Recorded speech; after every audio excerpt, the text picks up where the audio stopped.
What's going on, everybody? It's Spark and welcome to today's video. It is Breaking Point Part 2 now. We have just finished the prologue and sees Aiden Jackson going into Formula 1 just alongside his teammate Casper Akerman now into Racing Point. So now we are seeing how he gets on in his first race. We are in Australia as if coronavirus never really happened. Let's see what happens here. So if you guys follow me in my series, then do hit that subscribe button and hit the notification bell icon as well to be notified of future videos. We would love to have you aboard on the channel. We'd love to have you guys follow me as we go through the joy that is F1 2021 that's just come out Tuesday last week. So we're coming on into the first part of the Racing Point chapter. With the world watching and expectations high at Racing Point, F1 rookie Aiden Jackson appears to be holding his own in his maiden race at Melbourne. With the possibility of a points finish, he keeps focused on the race in front of him. A solid start, Aiden. Let's try and push it further. Copy that. Where's Casper? He's up ahead. Let's try and bring you two closer together.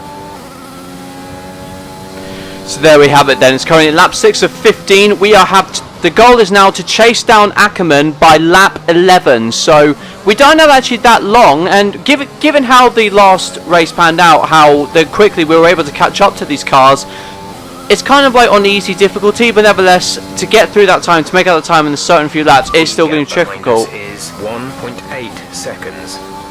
And up in front of us, we've got Daniel Ricciardo to chase down in the Renault. So this part of the game is set in 2020. So with the Australian Grand Prix happening, this is like what if COVID never actually happened going into the Formula 1 seasons. P10 at the moment.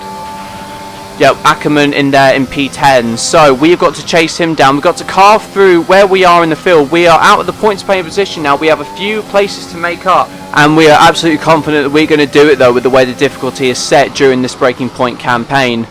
Well, Australia, though, I think there was one of those tracks where it's very, very hard to overtake. And as you've seen with all the changes that they're making to that circuit, hopefully we're going to see some closer racing. But, well, unfortunately, we're not going to see that until 2022 after Australia cancelled that, unfortunately. But so we've got the overtake and everything on. We have got Daniel Ricciardo in our sights. DRS activated. We have got the inside line there coming into the first corner. He just barges up a little bit. We just assert our authority and we go through higher up. So then we got P12 now to chase down, which is George Russell in the Williams, which coincidentally we finished today in the British Grand Prix. Unfortunately, it was another brilliant qualifying session today for yesterday for George Russell. 3 places ahead of you right now.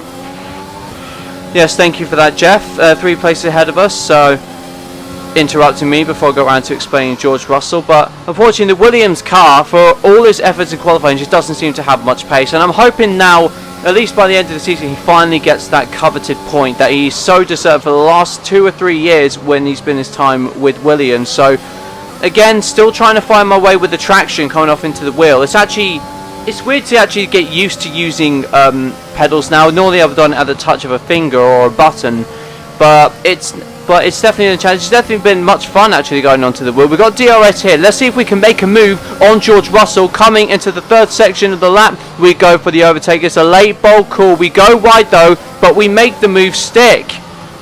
And look. Okay, good work. Great pass. And look at who we've got in front of us. It's the man, the myth, the legend. Casper's in P10 at the moment. Stop interrupting me, Jeff, for crying out loud. The man, the myth, the legend. The car in front is 1.7 seconds. Am I going to get a whole sentence in here? Seriously? Let's try this again, shall we? So, we've got in front of us, driving for Alfa Romeo, Formula 1's worst villain since probably Helmut Marko, Devon Butler. The man we really want to pass, the man we love to hate, the man who was the star of the F1 2019 game.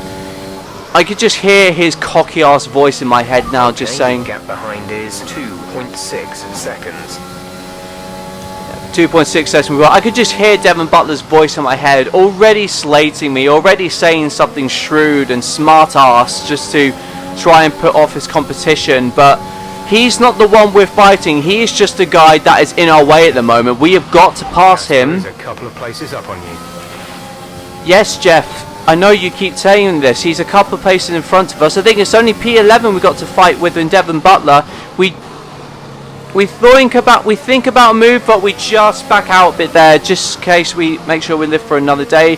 The AI are quite slow here through the mid-speed corners, which does hold us up. Casper now, Aiden. Good job.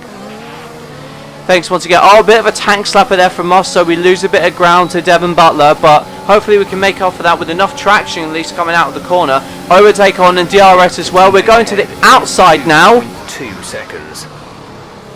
And we make the move stick. That's probably our more satisfying overtake, to overtake the most maligned character in Formula 1 around the outside. So I'd love to see if he's got anything cocky to say about that in his post-race interview. Suck on that, Devon Butler. Suck on that, my friend. We're coming in now. We've got directly ahead of you. We've got 3 laps now before we need to catch Casper Akerman, but with the pace in which we're going, we actually started lap 6 about 7 or 8 seconds behind, so it won't be long, I suspect, before we reel in our more experienced teammate. This is the man that we look to in the press conference meetings. This is the man that we aspire to be. He is our teammate now, so all gloves are off. We are the faster car. We have got to pass him here and make our debut something worth looking back on in our Formula 1 2020 season, and this series a breaking point. Well, meanwhile though, with me still transit, this was not a bad turn for me there. I think I'm now starting to at least get used to using the brake pedal finally. So now it's about the way you have to drive this game. The same way you had to drive last game was you brake hard quite early on, and then you just gradually ease off, just so you can at least carry some speed into the apex and get stopped in time. That's how you maximize time here. And the problem is with the problem that we've got with not being used to the brake pedal, it just means we're understeering or braking too early, so we're not quite getting the speed where we want. So the more time we have, the more place we have to feel around, see where we are with braking point, and see where we are. Oh, cutscene now. Let's see what happens here. What a brilliant Australian Grand Prix this has been, but there's still plenty of time for more drama. There certainly is, Crofty, and these two have been fighting each other incredibly hard so far. They don't want to go tripping over each other though, because Devon Butler is coming up from behind. He's on the attack too. Aiden, Casper's not your priority. We need you to defend.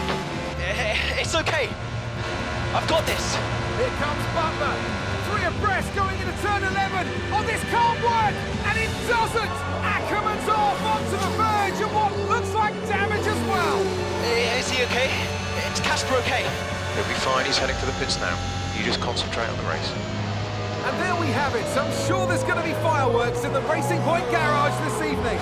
There will be, Crofty, for sure. Look, it was a late move from Devon Butler, but you never want to see 2 teammates make contact, and Akerman will surely be seething at that one. Absolutely, and I tell you who else isn't going to be happy too. Aiden Jackson, not how his F1 race debut should have gone. Ah, Jesus. The damage appears to be minor. How's it feeling, Aiden? Yeah, car's okay. Understood. See how well you can do out there. Copy. Ah, jeez. We have collided with our teammate in our maiden race for Racing Point. On the car behind by around a second a lap. But mind you, we don't have too bad damage. We've only got seemingly a little bit of tyre wear there. But looking at that clip, we were a little bit opportunistic there, and one of us would have had to back out at some point. But then we have Devon Butler trying for an absolute even more kamikaze move on us. So unfortunately 3 into 1 just simply wasn't going to go. So I'm finding it very hard to apportion blame there. I don't want to say it's fully Aiden Jackson's fault, but that's a part of the track where you're not really going to overtake. I mean, if that were like the last corner, maybe the first, and maybe 3 into 1 may have had a better chance of working there, but I don't know. I think as much as I want to hate Devon, I can't help but think he saw a gap and went for it. So I don't think we can blame Devon Butler too much for that one, even though I absolutely wanted to, because he's Devon Butler, and who wouldn't want to blame Devon Butler for everything? But we have clashed with our hero of all people. So can you imagine, like, if you were a famous actor and you got to work with someone like I don't know, Leonardo DiCaprio, and then the first thing you do during your first day together is basically vomit on his shoes. Well, that's kind of what we've done here with Casper Akerman, even though it kind of wasn't our fault, but... The gap to the car ahead is 2.6 seconds. With the car ahead. So Devon Butler's ahead of us now, so he's the real target at least. If we could at least beat him, then I think we're going to be satisfied with what we've done for our maiden debut, but it's going to be marred somewhat, I think, by the collision with Akerman. Well, it definitely is, because colliding with your teammate is a permanent sort of shame marker on you throughout the rest of the race. I mean, that's probably how David Coulthard drove in the 1999 Austrian Grand Prix. But, yeah, we've got quite a bit to do now. We've got to beat Butler to at least get some pride back following this interesting, shall we say, debut race for Aiden Jackson. So once you get round to the end of lap 13 and 14, we have actually got Devon Butler right now in our sights. We have now got to pounce on this guy for his absolutely bonkers overtake and almost sort of ruining our race for us. It's a lot more satisfying, I think, definitely to beat him. Absolutely. So, unfortunately, we cut the corner there, which, to be honest, I'm just going to let myself have that one. I don't care if the stewards penalise me for it. 0.2 seconds.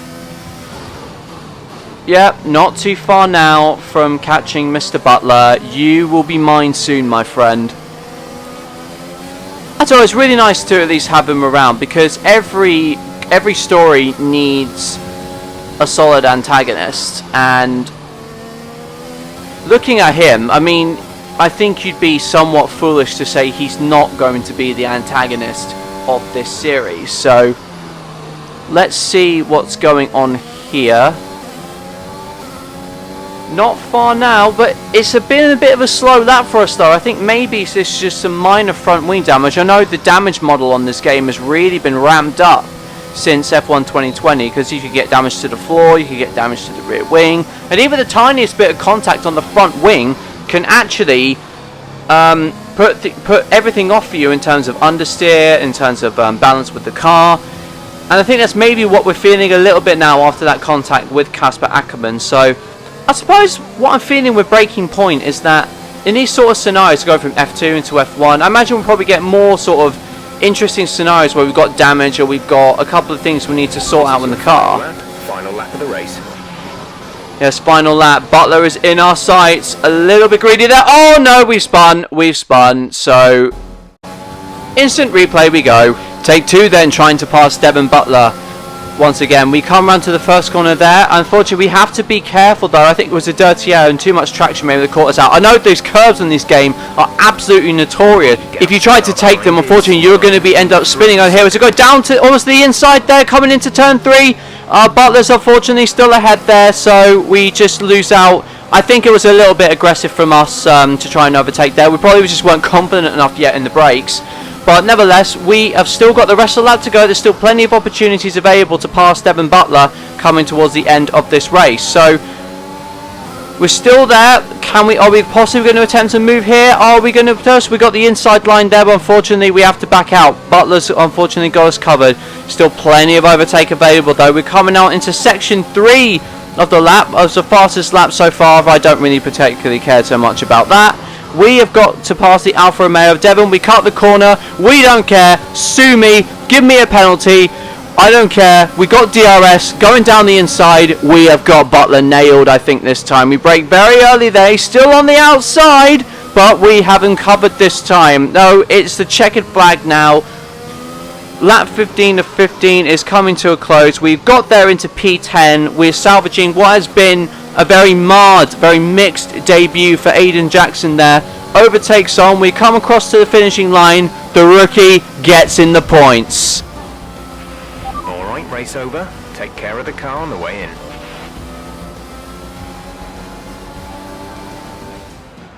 Well, we've certainly seen rivalries born from less. Suffice to say, if you came into the 2020 season hoping for a bit of drama, it looks like you won't be disappointed.